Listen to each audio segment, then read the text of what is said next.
En su discurso de ingreso a la Academia Francesa en 1842, Alexis de Tocqueville dijo que del siglo XVIII, del llamado siglo de las luces, habían emergido dos grandes ríos. Uno de ellos conducía hacia la libertad y el otro hacia el poder absoluto. El río que conducía hacia la libertad pudo verlo el mismo Tocqueville al norte de nuestro continente.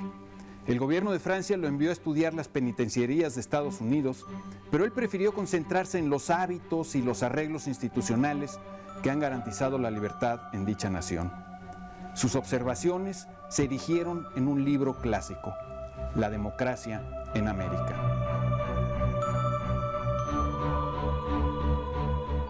El otro río, el que conducía hacia el poder absoluto, desembocó desde finales del mismo siglo XVIII en los gobiernos despóticos de la Revolución Francesa y de Napoleón. La familia de Tocqueville nadó en este río. Su padre fue hecho prisionero y estuvo a punto de ser ejecutado. Solo la caída de Robespierre lo salvó de morir en la guillotina. El siglo XVIII fue el siglo de la Ilustración, el siglo en el que el poder intelectual del género humano se liberó de todas sus ataduras. El término, dijo Kant, de nuestra minoría de edad.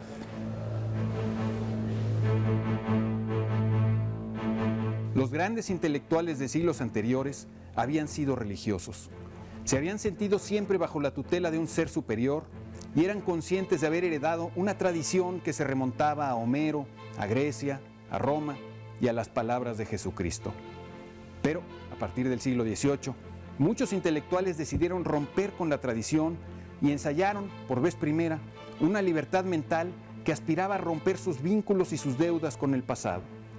Pensadores como el conde de Saint-Simon y Juan Jacobo Rousseau, mal educador y peor padre, iban a declarar a su propia inteligencia como el único y absoluto juez al que debían rendir cuentas. La razón se volvió soberbia. Desde luego, no hay nada malo en pensar por nosotros mismos, al contrario, pero suponer que lo hacemos sin ayuda de otros o sin deberle nada a otros es descabellado. Y bien haríamos en preguntarnos si a veces no confiamos demasiado en nuestro propio juicio. Nuestra mente personal, a pesar de todas sus potencias, es muy pobre si la comparamos con las mentes agregadas de los demás y todavía más insignificante cotejada contra la vastedad del universo que ignoramos. No debemos sobrevalorarla. A la exageración del alcance de nuestras potencias individuales, los griegos la llamaron hubris y acuñaron varios mitos al respecto, como los de Ícaro, Aracné y Faetón. Este último, ebrio de confianza en sí mismo, tomó el carro del sol, perdió el control de sus caballos, arruinó el clima de África, quemando la piel de los etíopes, y murió ahogado en el río Erídano. Ted Hughes tradujo así de Ovidio: Faetón, con el pelo en llamas, una mota de fuego dejando un rastro de vapor, se precipitó a la tierra como una estrella que en una noche clara se quema y se desploma. La historia, aún más que los mitos, iba a mostrar los riesgos de lo que podemos llamar la razón ensoberbecida, aquella que cree que lo puede todo sin percatarse de su insuficiencia. Napoleón, el ejemplo que Tocqueville padeció más en carne propia, fue sin duda un individuo brillante, pero su poder, su ambición y su soberbia desparramaron sobre Europa millones de cadáveres.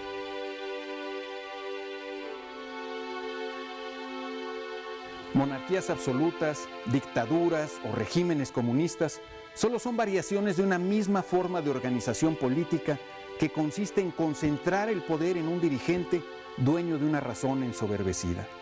Una y otra vez, esta forma de organizarse ha mostrado conducir a la pobreza, a la inmigración en masa, a la represión y a la guerra. En el siglo XX, algunos intelectuales apoyaron el río de la libertad, pero muchos otros apoyaron al poder absoluto. Octavio Paz resumió el drama de aquellos que se comprometieron con la razón ensoberbecida en su nocturno de San Ildefonso. El bien, quisimos el bien, enderezar el mundo. No nos faltó entereza, nos faltó humildad.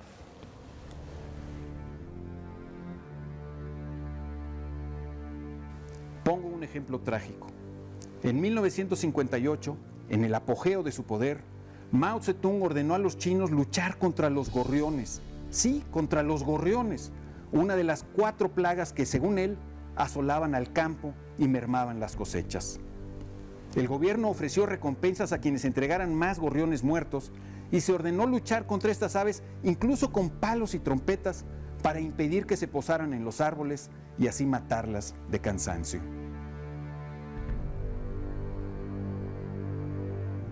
Por órdenes de su líder, los comunistas mataron a cientos de millones de aves y los vastos cielos de China se quedaron por vez primera en la historia sin sus naturales habitantes. Las consecuencias fueron atroces. Los gorriones comen granos, es cierto, pero también insectos, y de pronto ya no había quien se comiera los insectos. Las cosechas de 1960 fueron pésimas. Los gorriones, de hecho, las protegían. Decenas de millones de chinos murieron de hambre.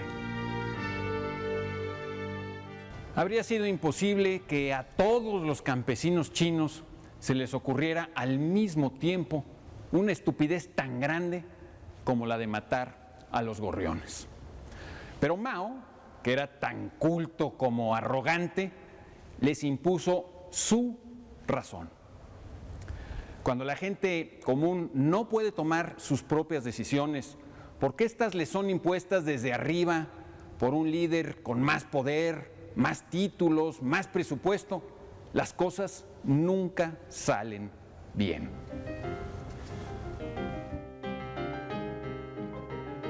Y no porque los altos funcionarios sean poco inteligentes o tengan malas intenciones, sino porque desde arriba nunca se ven tantas cosas como desde abajo.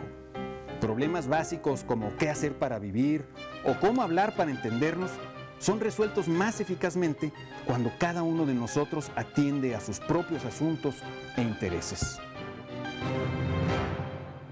La historia ha mostrado que las decisiones tomadas desde arriba por líderes que no están acotados ni limitados por otros poderes son mucho más peligrosas que la suma de las variadas y voluntarias decisiones tomadas desde abajo por una multitud de inteligencias distintas, modestas y anónimas. Tanto es así que las peores hambrunas de los últimos 100 años se han debido a las decisiones unilaterales de líderes ensoberbecidos. Y lo mismo puede decirse de las guerras y de los peores desempeños económicos país por país. Nadie es tan inteligente como para saberlo todo. Nadie puede ver tantas cosas como las que ven las demás personas, cada una desde su propia perspectiva. Ninguna economía planificada desde arriba ha podido producir prosperidad a largo plazo, a pesar de haberse intentado tantas veces en todos los continentes. Simplemente no hay dirigente político cuya inteligencia supere a las inteligencias individuales agregadas de los ciudadanos. En cambio, los países más libres, en los que las decisiones económicas están distribuidas entre un mayor número de personas, son los que han producido mayor prosperidad. Las inteligencias interactuando entre sí son también el corazón de las lenguas vivas, del Internet, del conocimiento científico y de la tradición artística y literaria. Pero, además de razones prácticas, existen razones morales para preferir la libertad, la democracia y el mercado a los despotismos de los líderes iluminados y la planificación. La más importante, me parece, consiste en esto. Solo cuando tomamos decisiones libres podemos hacernos responsables de ellas.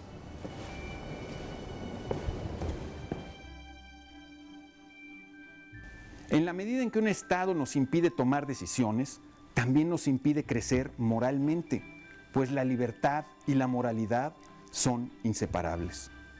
Si no podemos decidir, no podemos hacernos responsables de nada y no merecemos ser llamados adultos.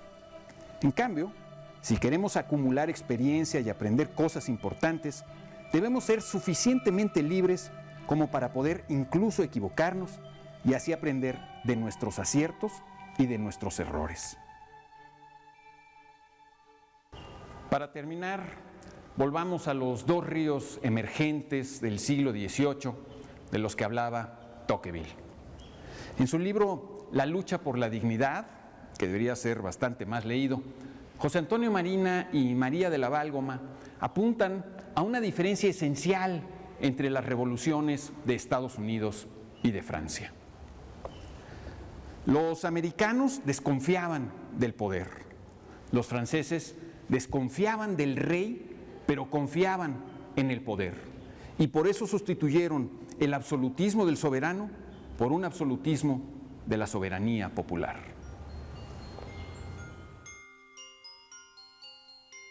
Las palabras son semejantes, pero la diferencia es profunda. El río de la libertad fluye limitando al poder y a los poderosos. El río del poder absoluto fluye confiando en el poder y a la larga poco importa su orientación ideológica. O dicho de otro modo, la razón humilde comprende que los demás saben cosas que ella jamás podrá conocer. En cambio, la razón ensoberbecida supone que sabe y puede más que la suma de las demás razones juntas y se siente justificada para imponerse a ellas. Hoy estuvimos en el Colegio Nacional, donde grandes sabios mexicanos intercambian y difunden sus razones humildes. Soy Pablo Gaullosa, usted tiene la palabra.